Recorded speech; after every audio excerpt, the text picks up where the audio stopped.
YouTube, with the Eastern Conference and the NBA in 2024 really bulking up in the offseason as far as the top of the Eastern Conference, right? Like teams like the Knicks, 76ers have really gotten a ton better. With teams on the lower end of the totem pole as far as the Eastern Conference goes, a lot of them are committed to a long-term rebuild, the Washington Wizards being one of those teams. But here's my hot take. You ready for it? I actually think the Washington Wizards might have the brightest future of any team in the Eastern Conference moving forward, and it could be 5 years from now, it could be 3 years from now. In this video, I want to break down why I think the Washington Wizards are doing a long-term rebuild correctly. I think they have made a ton of good moves, and I want to talk about all of them in this video. We're going to do a big deep dive on the Washington Wizards offseason, their current roster, what they could look like in 2025, and also me explaining my take towards the end of the video of why I think they might have the brightest future of any team. YouTube, the Washington Wizards are rebuilding the right way. Let's talk about it.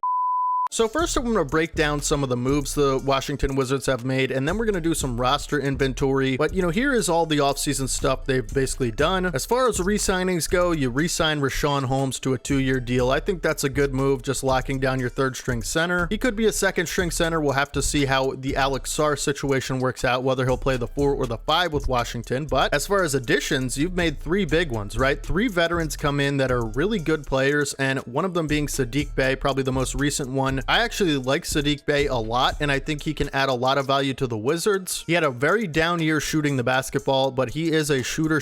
He's got really good range for a forward, and you bring him in on a pretty good deal. He's coming off an injury. I think you got him for really good value because I mentioned this is probably the lowest value he would have considering the down shooting year and the injury. So I like that move a lot. You bring in Malcom Brogdon via trade with the Portland Trailblazers when you send Jonny over there for Malcom Brogdon and some picks. Again, another great move for the Wizards, We'll have to see if Malcom Brogdon ends up playing a full season with Washington or if he'll get traded. This is a player that I don't foresee fitting in with Washington's long-term rebuild plans, but again, anything's possible. And you sign Jonas Valanciunas, maybe one of the best centers on the free agent market that I think can add a lot of, wisdom and teachings to a guy like Alex Sarr. Jonas Valanciunas, a talented center who is a double-double threat every time he steps on the floor. And if your plan is to play Alex Sarr at the 4, which it looks like it might be, now you have a good, quality starting center to put next to him that fits schematically as well, right? Jonas Valanciunas can space the floor a little bit for Sarr, and he can work more in the interior so Sarr doesn't have to as much. I really like that move. As far as departures, you waive Landry Shamet and you trade Jonny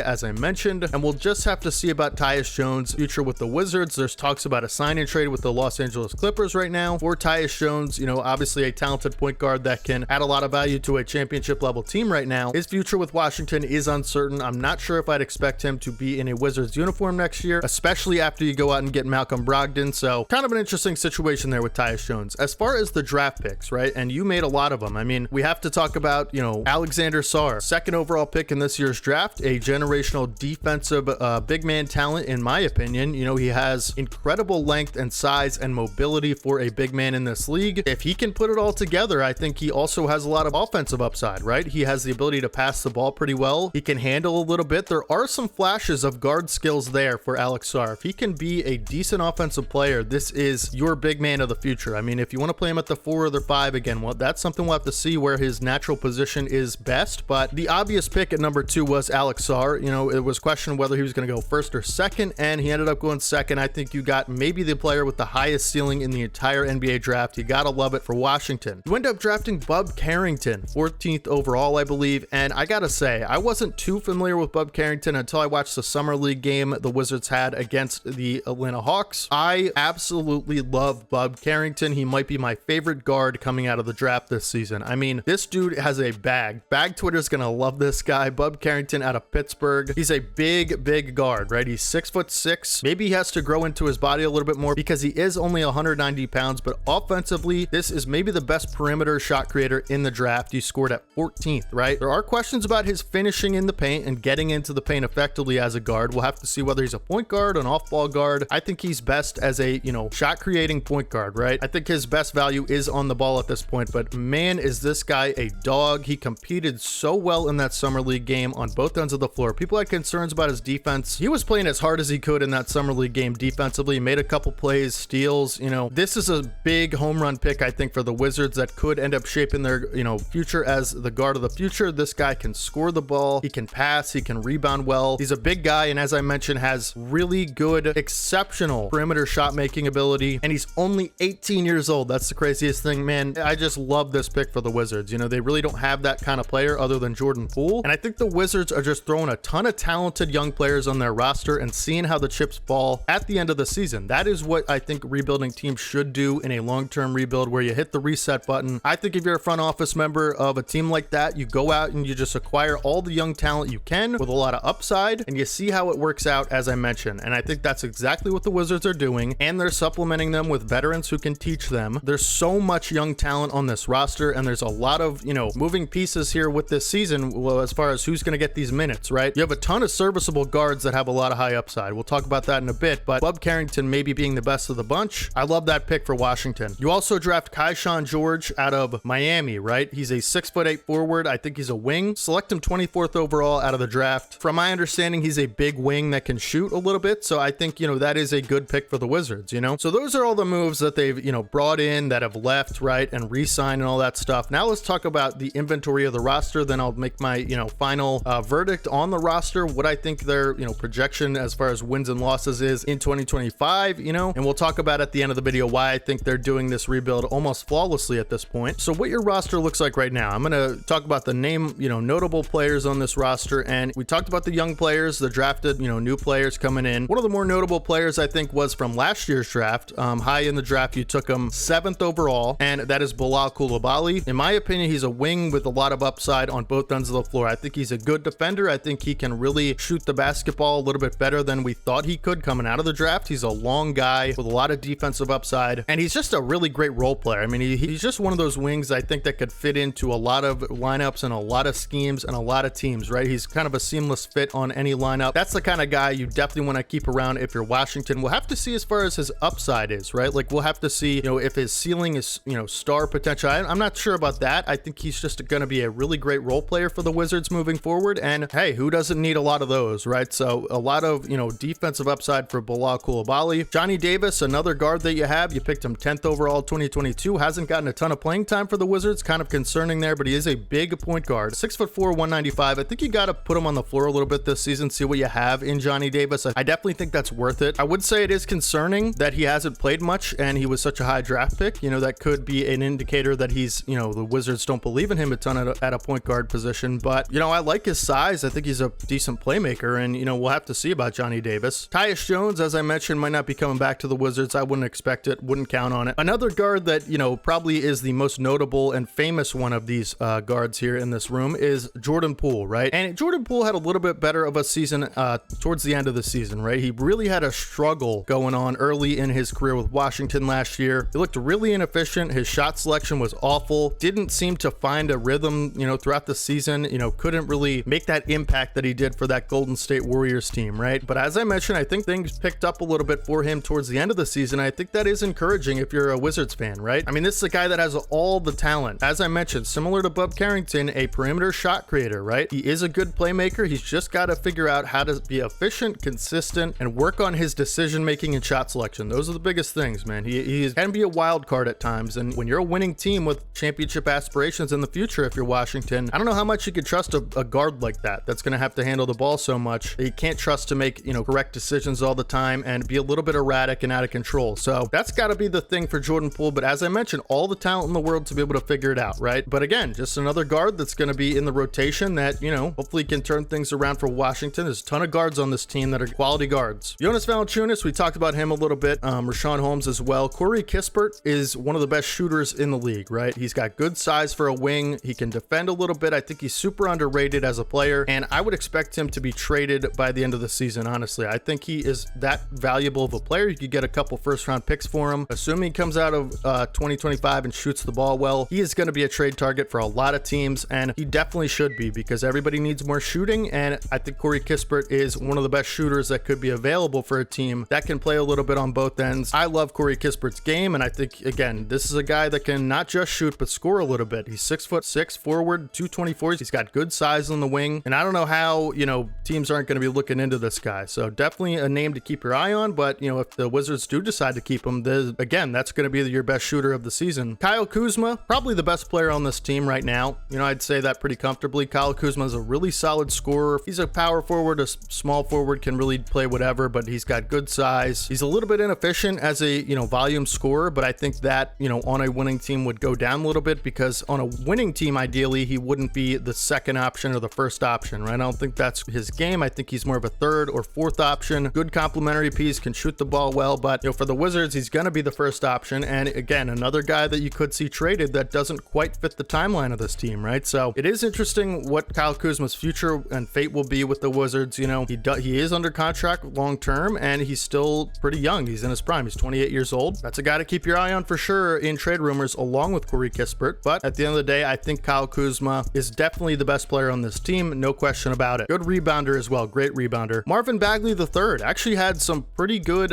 showings with the Wizards, right? I mean, you acquired him, midway through the season, but he ended up almost, averaging a double-double for this team on really good efficiency. He is a physical forward or center. You could play him at either one. I'd probably feel more comfortable playing him at the 4, but this is definitely a backup power forward level guy. In a pinch, you could even start him there. I worry about his floor spacing, but he's just an athletic guy that can score inside and rebound the ball well. I like Marvin Bagley. He, again, another guy that I think could contribute to a good, really good team. So, anytime there's a rebuilding team with good veterans that can contribute to winning, they're going to be on the trade block, and they're going to be in trade rumors. And I think Marvin Bagley could be one of those guys, even though he's still pretty young. He's 25 years old. Obviously, we remember him being, a super high draft pick in that Luka Doncic draft. Didn't work out with Sacramento, but I think he's earned himself a good role in the NBA. No exception here with the Wizards. And then Saddiq Bey, we've talked about already. So those are kind of the nameable players for me. There is clearly a ton of guards on this team that are going to be fighting for minutes. We talked about Bub Carrington.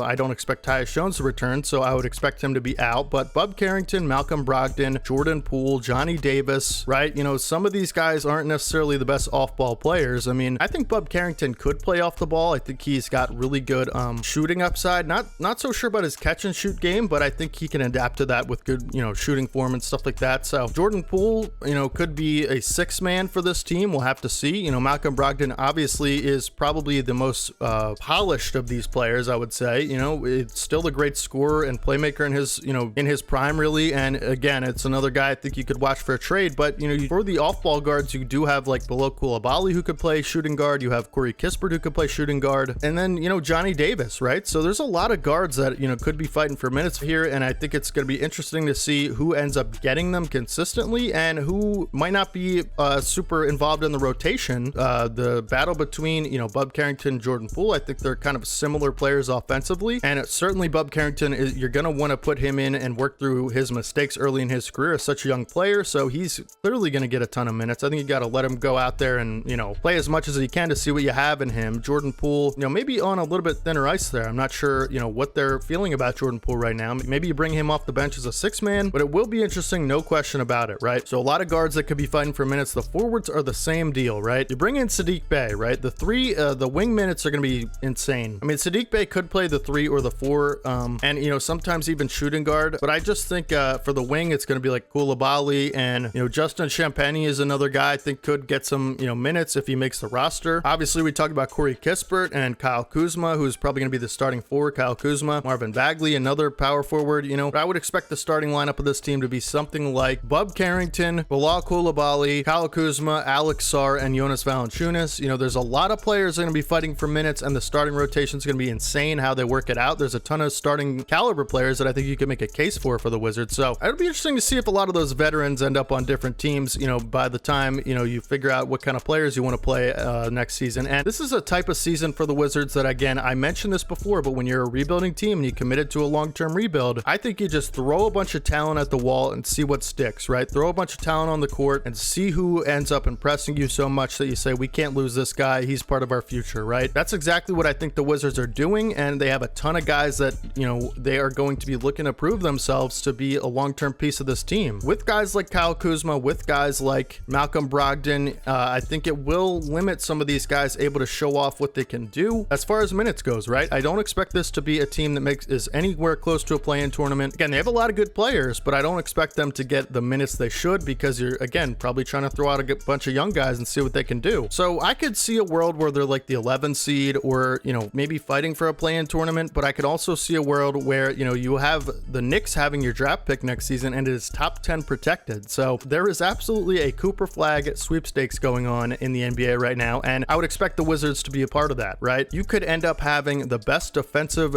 tandem in the league with Alex Sarr and Cooper Flagg in the front court, right? Again, I expect the Wizards to be involved in those top of the lottery odds, right? Because there's no way you're gonna sacrifice a chance at Cooper Flagg or a player like Cooper Flagg when you're really only hoping to make like a play-in spot at the end of the day. So I still think this is a team that, probably will tank a little bit and make some decisions like that, but I would expect them to be a high lottery team again, right? Probably top 6 in the lottery. We'll have to see how it ends up, but this is not a team to me that's trying to win games this year. I think they could end up winning 20 or 30 at the most, but that's if they're, like I said, not trying to tank. So this is a year that you just throw a lot of talent out there and, separate the men from the boys on this roster, right? And see who you want to put into your core long term. We know Alex Sarr is going to be one of them just because of the high draft pick, and I'm sure he's going to make an impression early on this front office. He's such a great talent with a high ceiling. We know Bub Carrington's probably going to be one of them. But as far as guys on the fence, like maybe you're not so sure about Jordan Poole. Maybe you're not so sure about Johnny Davis, right? So,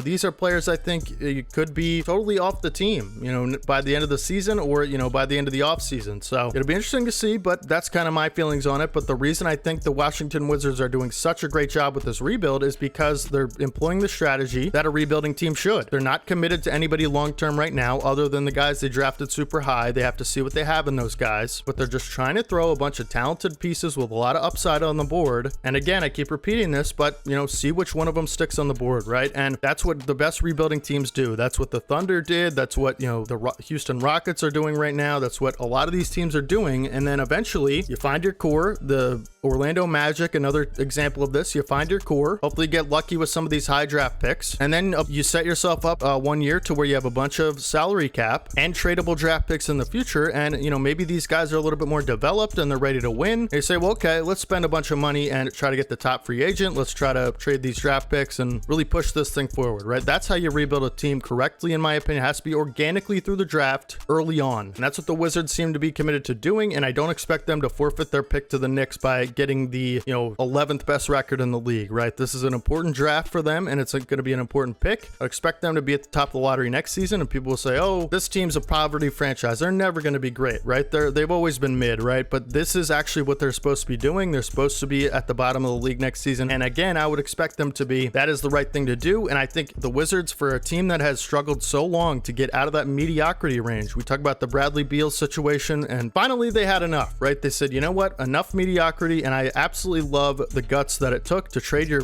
franchise hero Bradley Beal over the last decade or so. Trade your best players, get a bunch of draft picks, and now you start this thing when you really had to start it a few years ago. But again, a lot of teams aren't doing this the way the Wizards are, and they're paying the price 5 years down the road. We look at the Brooklyn Nets are doing the same thing right now, and they did it too late as well. You're just prolonging the inevitable when you don't do what the Wizards are doing. And, again, I've loved the moves they're making. I have, really been saying that throughout the offseason, that they're doing this thing correctly, and they should be respected for that. And I think they're scary moving forward because of it. When people make good decisions for a long period of time, they're going to you have faith in them to keep doing it. And eventually you end up like one of the top young teams in the East. And I think that's what will happen inevitably for the Wizards in the next few years. Hopefully guys enjoyed the video, man. The Wizards, I think, are scary in maybe it could be 5 years from now, right? But they're eventually going to hit on one of these picks. They're eventually going to hit on some of these guys that they're bringing in, these young guys with high upside. And I think Alex Sarr and Bub Carrington are two of them that are going to hit immediately in the 2025 season. I'm excited for this team. I'm excited to see what, these players can do. As I mentioned, there's a lot of, there's going to be a roster struggle here and a power struggle to gain these minutes in the rotation. But let me know down in the comment section what you think of the Wizards. Do you think I'm overreacting? Do you think they've done a great job rebuilding? I think they're,